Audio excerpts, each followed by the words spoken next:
you very much. Please let's take our seats. Asante sana.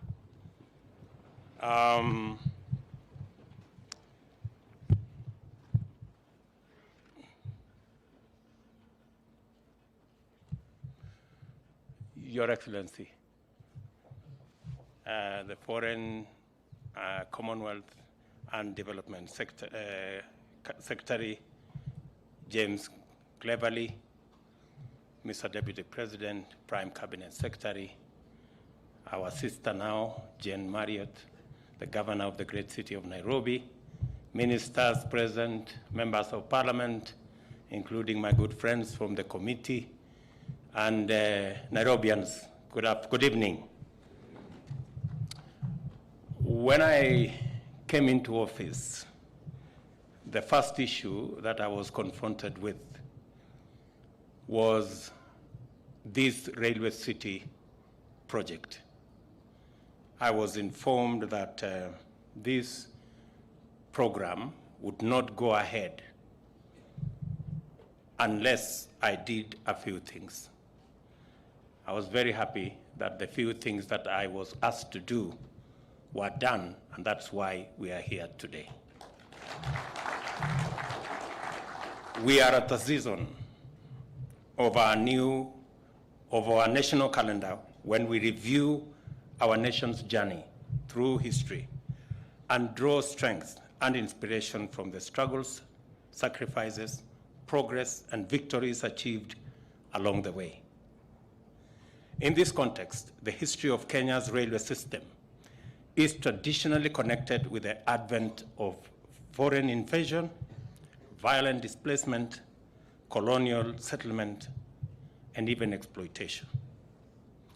We must never forget where we have come from, and the time has come, over a century later, to write a new story of Kenya's historic progress on the tracks of railway connectivity.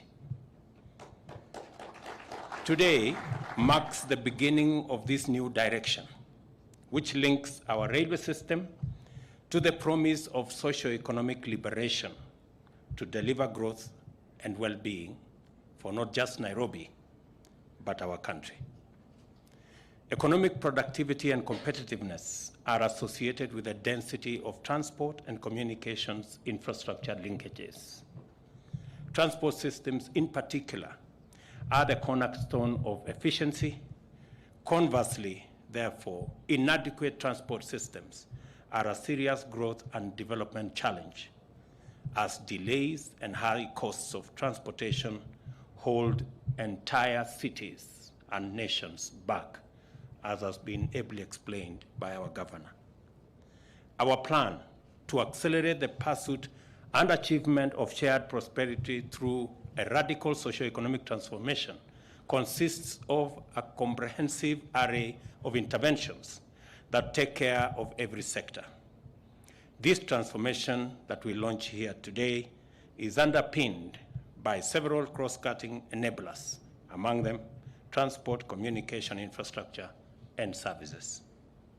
The improvements we are undertaking in the transport sector are therefore key strategic interventions aimed at complementing the pillars of our transformation agenda.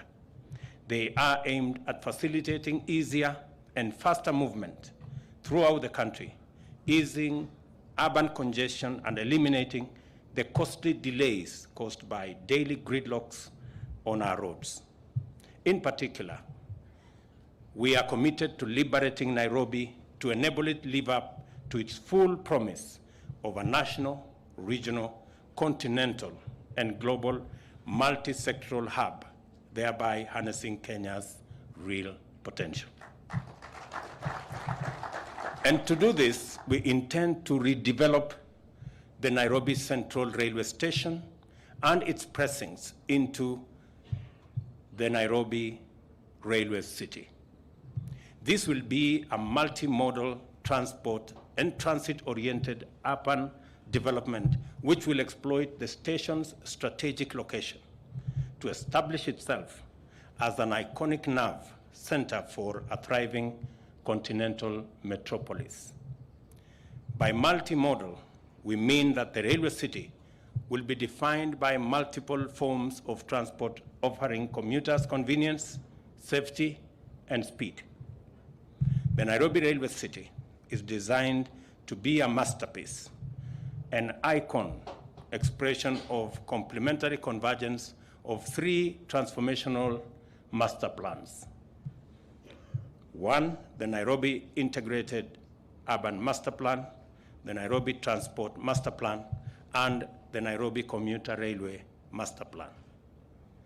These plans are intended to achieve numerous critical objectives, including creating a transit hub, regenerating the precincts of Nairobi Central Station, expanding the city to the southeast, and positioning Nairobi as a leading global city and a thriving commercial hub. In pursuit of the urban regeneration, phase one of the development, which would deliver a new central station with a revised railway track and a train station layout containing a bus rapid transport system, this phase will also include the construction of a covered pedestrian bridge on the Workshop Road, viaduct bridges, and commercial premises with ample parking space. I am very proud, Minister Cleverly, for you coming so that we can do this together to show the convergence of British and Kenyan interests. The first phase will also comprise 10,000 housing units on 40 acres of Railway City. This development will significantly contribute to our plan to deliver 250,000 affordable urban housing units annually. And later this week, on Saturday, I will be launching another additional 5,000 houses in Eastlands in our city, in our journey to ensuring that the residents of Nairobi have homes to live in, and we create many more homeowners than is currently the case. This morning again, I was in Athi River on the same trajectory, launching the construction of another 5,300 homes, construction of homes, again under our affordable housing plan, because we want to sort out the 6.5 million Kenyans who today live in informal settlements. It is our commitment, and we intend to deliver on every portion of our commitment. The construction of the first two phases of the development will employ, as you've heard, 5,000 people, and upon completion will create another 5,000 jobs. Additionally, there will be opportunities for thousands of micro, small, and medium enterprises to trade in the retail and commercial spaces and the non-motorized transport corridor. We now have evidence that in developing our transport sector, we generate ripple effect throughout the economy. I want to congratulate the City of Nairobi for already identifying commercial spaces for all our small traders in the City of Nairobi, and this effort we are doing in this city will complement what the City of Nairobi is doing. At the Nairobi Central Station, Kenya is now able to disembark from the slow conveyance of history and wait on the platform for a new train headed to the future. We have come to the Nairobi Railway Station to bear witness to the regeneration of Nairobi, the transformation of Kenya, and the renaissance of our continent. I want to thank our friends, the British government, and thank you, Minister, for coming to be here in person to do this with us. Because I remember very well when we agreed on this program with the Prime Minister of the UK, and we signed off to about 500 billion Kenya shillings, including this project, the water project, the geothermal facility that we're going to develop, and the solar energy program we're going to develop, and the High Grand Falls Dam, a total of 500 billion shillings. Many people were wondering whether this is a reality. I am happy that we are standing here today, and you yourself have spoken to the fact that this is not just a conversation, this is creating the future together with us and working together.